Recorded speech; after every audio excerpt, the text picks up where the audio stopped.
On parle du marché de l'obésité. Attention à l'indigestion sur les médicaments anti-obésité.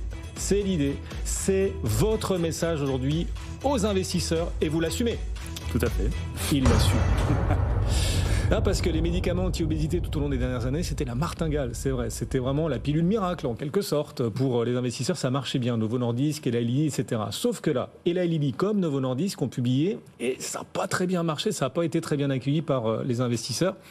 Pour vous, c'est un tournant face à cette thématique de l'anti-obésité ? C'est peut-être effectivement le début d'un tournant. Ouais. Les chiffres étaient alors très bons, objectivement. Je crois qu'on a plus de 80% de croissance pour Wegovy, qui est le traitement de l'obésité de Novo Nordisk. Pour Lilly, qui a un traitement équivalent qui s'appelle Zepbound, bon, il n'était pas encore sur le marché il y a un an, donc on a des taux de croissance qui sont non significatifs, encore plus hauts. Donc objectivement, c'est très fort. Mais ce qui est effectivement surprenant, c'est que pour la première fois, c'est un petit peu en dessous des attentes. Donc on est sur un premier trimestre qui déçoit.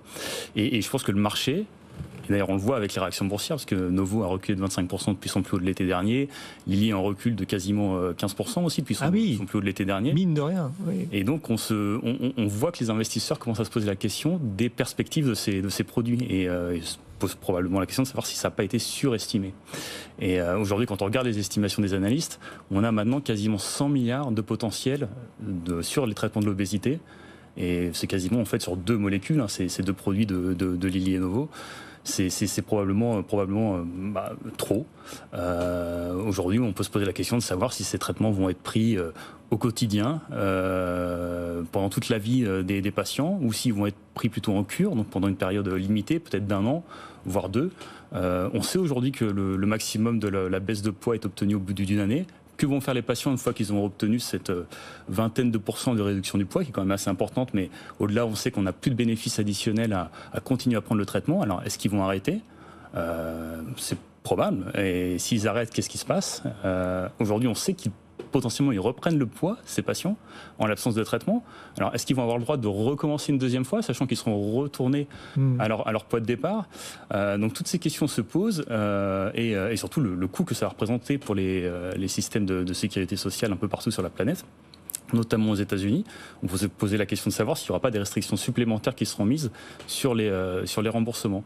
Donc là, d'autant plus avec l'administration Trump qui arrive. Ça vient renforcer encore un peu plus les doutes sur la pérennité de la thématique. Alors, on attendra de voir ce qui sera effectivement décidé, mais c'est possiblement un argument supplémentaire à mettre en face, effectivement. On sait que le potentiel futur ministre de la Santé de Trump, qui est Robert Francis Kennedy Jr., veut rendre l'Amérique en bonne santé à nouveau, si tant est qu'elle l'a déjà été.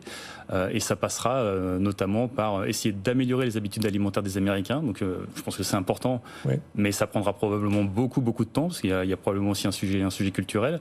Mais s'il y arrive, effectivement, ça posera la question de savoir si ces produits qui sont un peu présentés comme des médicaments miracles seront toujours aussi important pour la prise en charge de l'obésité. Et comme vous dites, ils coûtent très cher ces médicaments. Il y a, une fois qu'on a atteint les objectifs de perte de poids, on arrête sans doute de les utiliser. Enfin, il y a de vraies questions. Et donc, le marché avait sans doute surestimé à vos yeux. En tout cas, c'est l'une des explications de la baisse de ces valeurs, le potentiel dans le long terme des pilules anti-obésité, la création de valeurs associées. Vous nous disiez, Novo Nordisk, depuis l'été dernier, donc depuis 3 mois à peine, a perdu 25%. La star des marchés européens, la première capitalisation européenne. Quel symbole, a perdu 25% depuis 3 mois, là où Wall Street, sur la même période, a beaucoup progressé. Et pour autant, la valorisation continue d'être élevée. On est sur une société qui se paye encore 30 fois ses résultats. Il faut savoir que le pic de croissance de Novo Nordisk, c'était l'année dernière. Cette année, on va être avec un petit peu moins de croissance, et cette croissance va continuer probablement à décélérer sur les années qui viennent. Donc la probabilité de revoir ces multiples de valorisation repartir à la hausse est, je pense, de plus en plus faible. Et en plus, Novo Nordisk ne fait pas le bonheur ni les affaires de son principal concurrent Eli Lilly, qui également perd là en quelques semaines 15%. C'est la thématique qui est remise en cause, Antoine. Il y a plusieurs choses qui rentrent en ligne de compte. Alors déjà sur toute cette grande vague, et j'ose pas dire hype, parce qu'il est question de régler un problème de santé publique quand même à propos des médicaments contre l'obésité, qui ont par extension servi de traitement un petit peu cosmétique.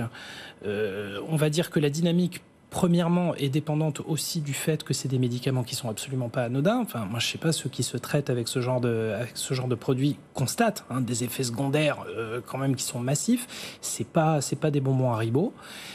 Deuxièmement, il y a quand même un risque à n'investir qu'une dynamique quand on parle de valeurs pharmaceutiques.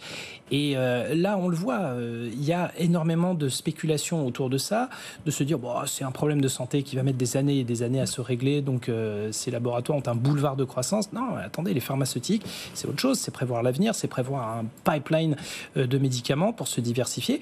Et puis, quand on mise sur une chose de manière très précise, quand on est un grand labo pharmaceutique, et on le voit pour Moderna, par exemple, qui a misé tout sur les traitements anti-Covid, oui. Moderna, plouf, retour des cours de Moderna à leur niveau d'avant la crise Covid.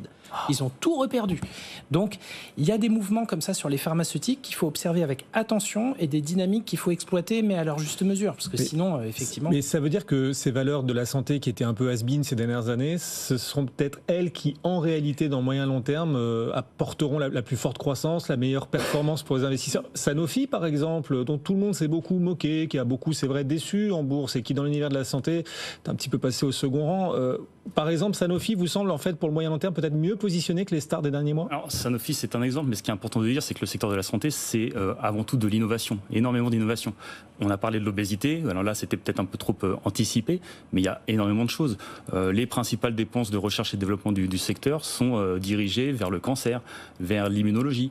Donc, on a énormément de choses pour régler des problèmes de santé pour lesquels il n'y avait aucune solution jusqu'à il y a très peu de temps. Je pense par exemple, cette année, on a eu aux États-Unis l'autorisation d'un premier traitement issu de la technologie CRISPR qui a fait l'objet d'un prix Nobel extrêmement récent, c'était le prix Nobel de chimie de 2020, qui a été d'ailleurs octroyé à une Française, Emmanuelle Charpentier. Et aujourd'hui, on a, 4 ans à peine après, l'arrivée de ce produit sur le marché, donc un traitement de la drépanocytose, qui est une maladie rare. Donc il y a beaucoup d'innovations extrêmement intéressantes, des nouveaux marchés qui sont créés en permanence. Donc le secteur de la santé, c'est pas que l'obésité, et je pense que le principal conseil que l'on peut donner, c'est de se diversifier, s'exposer à différentes thématiques et regarder tous les domaines dans lesquels la science peut faire avancer les choses et puis trouver des opportunités de marché.